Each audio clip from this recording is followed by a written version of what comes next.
Hi எல்லாருக்கும் வணக்கம். Summer வந்துட்டாலே செழியனுக்கு அவனோட ஃபுட் சார்ட்ல இந்த ஃபுட் கண்டிப்பா இருக்கும். அது என்னன்றதை வீடியோக்குள்ள போய் பார்க்கலாம். ஃபர்ஸ்ட் தேங்காய் பால் எடுத்துக்கணும். ஸோ வீட்ல ஃப்ரெஷ்ஷா நீங்களே தேங்காய் பால் ரெடி பண்ணிக்கலாம். தேங்காய் பால் சம்மர்ல கொடுக்கறது குழந்தைங்களுக்கு ரொம்ப நல்லது.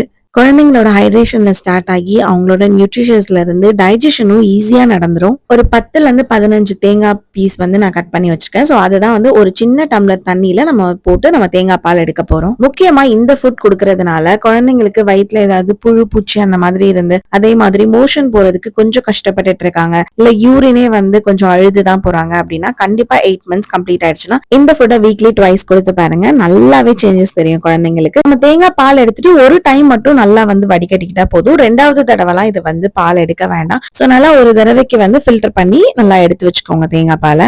இது வாரத்துக்கு 2 தடவை கொடுக்கும்போது வெயிட் கெயினுமே நல்லாவே நடக்கும். அதுக்கப்புறமா நம்ம கொஞ்சமா அவல் மட்டும் எடுத்துக்க போறோம். அவலை நல்லா வாஷ் பண்ணிட்டு ஒரு 10 மினிட்ஸ் கிட்ட நான் ஊற வச்சிருக்கேன். அவலும் ஈஸியா டைஜஷன் ஆயிரும். முக்கியமா அயன் கண்டென்ட்டும் அவல்ல அதிகமா இருக்கு. இது சாஃப்ட் அவல்னு சொல்லுவாங்க. சோ போட்ட உடனே நல்லாவே ஊறிடும். குழந்தைங்களுக்கு ஏத்த அவல் இது. அதுக்கப்புறமா ஒரு சின்ன கேரட் மட்டும் எடுத்துக்கிறேன். கேரட்டோட தோலை நல்லா சீச்சிட்டு நல்லா கிரேட் பண்ணி எடுத்துக்கோங்க. பேபிஸ்க்கு கான்ஸ்டிபேஷன் இஷ்யூ இருந்துச்சு அப்படின்னா கேரட் அதனாலதான் 6 months பேபில இருந்தே கொடுக்க சொல்லுவாங்க. அதே மாதிரி ஃபைபர் ரிச் கண்டென்ட்டும் இதுல அதிகமா இருக்கு.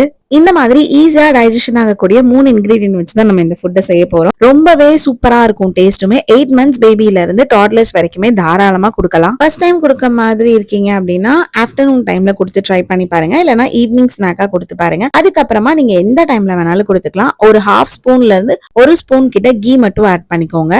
கீ ஆட் பண்ணிட்டு அந்த நம்ம கிரேட் பண்ணி வச்சிருக்க கேரட்டை சேர்த்து ஒரு 2 மினிட்ஸ் கிட்ட சாட்டே பண்ணிக்கோங்க. கேரட்க்கு ரீப்ளேஸ்மெண்டா என்ன இங்க ஆட் பண்ணிக்கலாம்னு பாத்தீங்கன்னா ஆப்பிள் இல்லைன்னா பீட்ரூட் நம்ம ஆட் பண்ணிக்கலாம். சம்மர் டைம்ல குழந்தைங்களுக்கு நிறைய ஹீட் ஆகும், வயிற்றுல வாயில இந்த மாதிரி புண்ணு ஏதாவது வரும். ஸோ அந்த மாதிரி டைம்ல கண்டிப்பா இந்த மாதிரி தேங்காய் பால் கொடுத்து இந்த ரெசிபிஸ் எல்லாம் கொடுக்கும்போது குழந்தைங்களுக்கு அதெல்லாமே சூப்பராகவே சரியாயிடும். முக்கியமா குழந்தைங்க சாப்பிடவே மாட்டேங்கிறாங்க, அதுவும் இந்த வெயில் காலம் வந்ததுல இருந்து 2 வாய் வாங்கிட்டு 3வது வாய் சாப்பிடவே மாட்டேங்கிறாங்கன்னா கண்டிப்பா இந்த ஃபுட்டு கொடுத்து பாருங்க. இப்போ நெய்ல கேரட் நல்லாவே வதங்கிருச்சு. அதுக்கப்புறமா இப்ப நம்ம ஊற வச்சிருக்கோம் இல்லையா அவல், அந்த தண்ணியோடயே சேர்த்து நம்ம இந்த கேரட்டோட ஆட் பண்ணிக்க போறோம். அவல் ஆல்ரெடி நல்லாவே ஊறிடுச்சு. அதனால ரொம்ப நேரம் குக் பண்ணணும் அப்படின்லாம் எதுவுமே கிடையாது.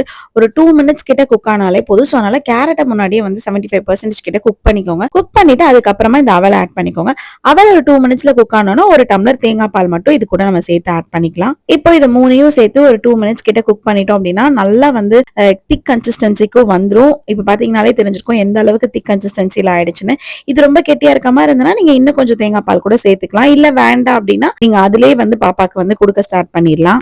இப்போ அவல் நம்ம இந்த சாஃப்ட் அவல் போட்டிருக்கனால 3மே சேர்ந்து சூப்பரா குக் ஆயிடுச்சு. நீங்க நார்மல் திக் அவல்லாம் போட்டீங்கன்னா இந்த டைம்ல ஸ்டவ் ஆஃப் பண்ணிட்டு நீங்க ஒரு மேஷர் வச்சு கூட நல்லா ஒரு 2 மினிட்ஸ் கிட்ட மேஷ் பண்ணிட்டீங்க அப்படின்னா இன்னும் நல்லா குழஞ்சு வந்துரும். செழியனுக்கு இப்படியே கொடுத்தாலே சாப்பிடுவாங்க. உங்க குழந்தை எந்த கன்சிஸ்டன்சில சாப்பிடுவாங்கன்றது உங்களுக்கு தான் தெரியும். சோ நீங்க அதுக்கேத்த மாதிரி உங்க பாப்பாக்கு செஞ்சு கொடுங்க. கண்டிப்பா சம்மர் டைம்ல வீக்லி ட்வைஸ் செஞ்சு கொடுங்க. சூப்பராகவே சாப்பிடுவாங்க. ஃபர்ஸ்ட் டைம் நீங்க நம்ம வீடியோ பார்த்துட்டு இருக்கீங்கன்னா லைக் பண்ணி ஷேர் பண்ணி சப்ஸ்கிரைப் பண்ணிக்கோங்க. பாய்.